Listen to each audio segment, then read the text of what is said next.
नमस्कार, KCN news में आपका स्वागत है। आज हम भारतीय जनता पार्टी के लोकप्रिय समाजसेवी व नेता बाबूलाल गोलछा जी से क्षेत्रीय मुद्दों पर सीधी बात करेंगे। गोलछा साहब, बहुत बहुत स्वागत है KCN चैनल में सर आपका। सबसे पहले हमारे दर्शकों को बताएं सर, अंतर्राष्ट्रीय योग दिवस को लेकर जो आप पूरा ऑर्गेनाइज कर रहे हैं सर, कुछ हमारे दर्शकों को साझा करें सर। सबसे पहले तो मैं आपके चैनल वालों को सबको धन्यवाद देना चाहता हूं कि आप हमारी बात को जनता के बीच ले जाएंगे। उसके बाद सर्वप्रथम मैं अंतर्राष्ट्रीय योग दिवस के उपलक्ष्य में सभी भारतवासियों को बहुत बहुत हार्दिक शुभकामनाएं। और जो हमारे प्रधानमंत्री नरेंद्र मोदी जी ये योगा को जिस प्रकार से पूरे विश्व के अंदर स्थापित किया और एक अंतर्राष्ट्रीय योग दिवस के रूप के अंदर मनाने का ये जो निर्णय किया और सभी देशों ने इसको मान्य किया, उसके लिए नरेंद्र मोदी प्रधानमंत्री जी को मैं बहुत बहुत धन्यवाद देना चाहता हूँ। बहुत बहुत आभार।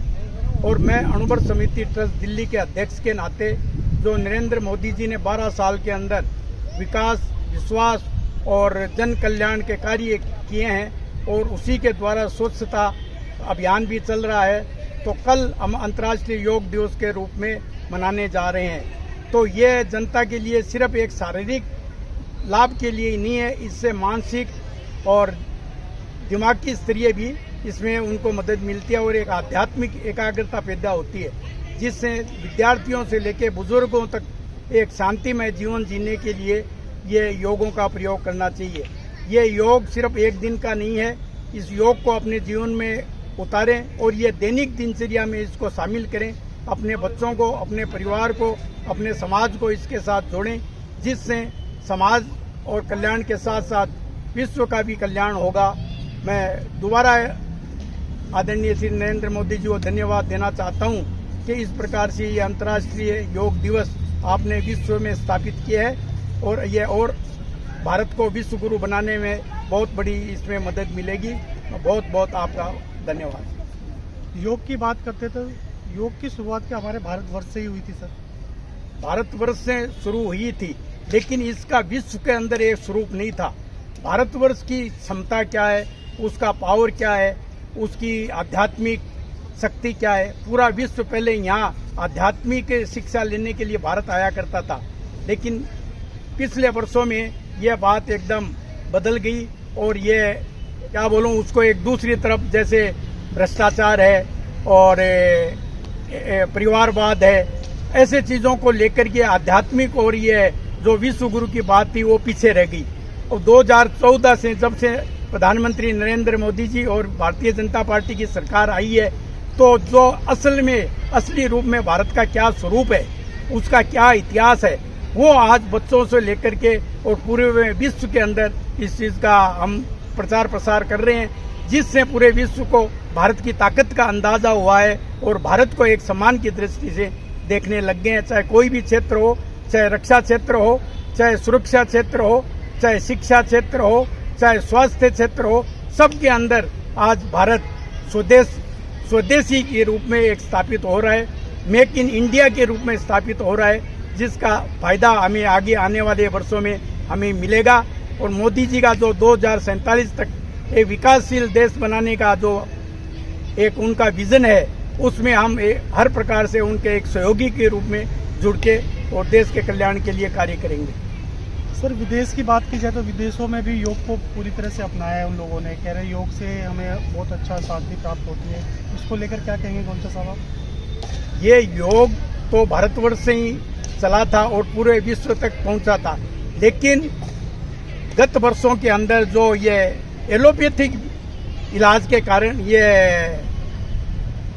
इसको हम बोलते हैं वैज्ञानिक के कारण और लोगों को समय के अभाव के कारण उनको तुरंत फायदा देखते थे, इसलिए लोग एलोपैथिक इलाज के लिए आगे बढ़ रहे थे। लेकिन जब इस योग के बारे में लोगों को बताया गया, विश्व में बताया गया और उनको प्रयोग में लिया, तो उससे बहुत जल्दी लोगों को इसमें आराम मिला और ये एक दिनचर्या के लिए एक बहुत अच्छा उपक्रम भी हो गया।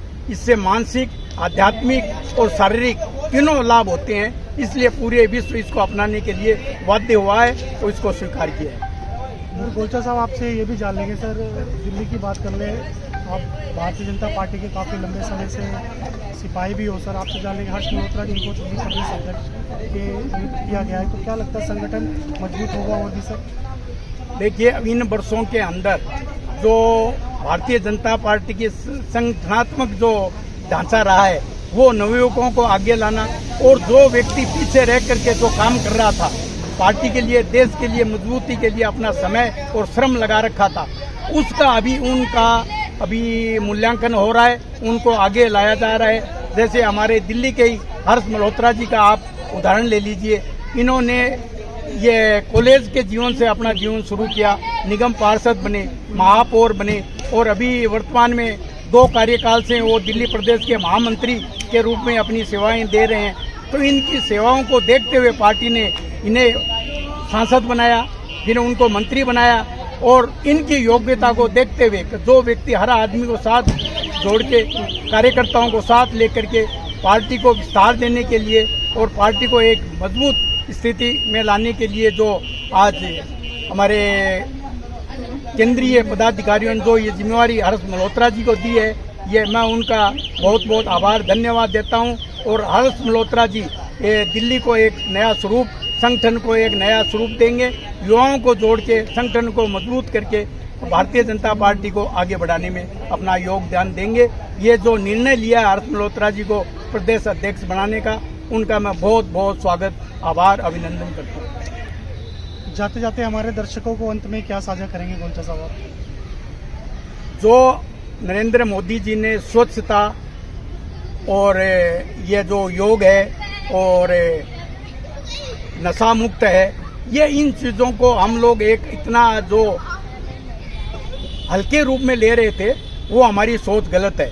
अब हम लोगों को, बच्चों को ये जो डिजिटल डिटॉक्स, इसके ऊपर विशेष ध्यान देना चाहिए। और अनुव्रत समिति ट्रस्ट जगह जगह पे कॉलेजों में, स्कूलों में, बच्चों में, परिवारों में इस बात को लेके सम्मेलन करती है और उनको ये रास्ता दिखा रही है कि वो डिजिटल डिटॉक्स को छोड़ें और समय समय से संयम के अनुसार, क्योंकि मोबाइल भी आज बहुत ज़रूरी है, लैपटॉप भी बहुत ज़रूरी है, लेकिन उसको कार्य करने की एक सीमाकरण करके और ये काम करेगा तो इसमें देश को बहुत लाभ मिलेगा। तो इस सभी स्वच्छता अभियान में, नशा मुक्ति अभियान में, डिजिटल डिटॉक्स में और ये जो पर्यावरण की रक्षा के लिए जो कार्य कर रही है, उनमें सबका सहयोग अपेक्षित है।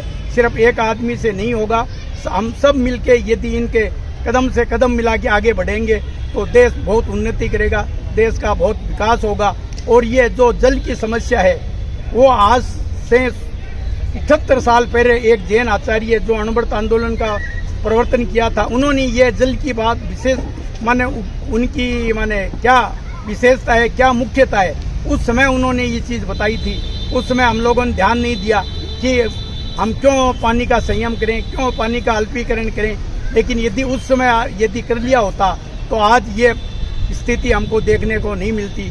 और हम चाहते हैं कि हम ऐसा काम करके जाएं, ऐसा पानी की सुरक्षा करें, पर्यावरण की सुरक्षा करें, तो हमारे आने वाली पीढ़ी है वो हम जाने के बाद भी वो याद करेगी कि हमारे पूर्वजों ने हमको कुछ ना कुछ देके गए हैं। अन्यथा वो हमें गाली देंगे, हमें शर्मिंदगी महसूस करवाएंगे कि हमारे पूर्वजों ने देश के लिए, हमारे जीवन के लिए कुछ नहीं किया, तो आज हमें पर्यावरण, जल जैसी समस्याओं का सामना करना पड़ा है। तो मैं सभी से ये निवेदन करता हूँ कि इन कामों में नियमित रूप से अपनी हिस्सेदारी करके और देश को बचाएं, देश को आगे बढ़ाएं, देश का विकास करें। तो बहुत बहुत धन्यवाद गोलचा साहब आपका।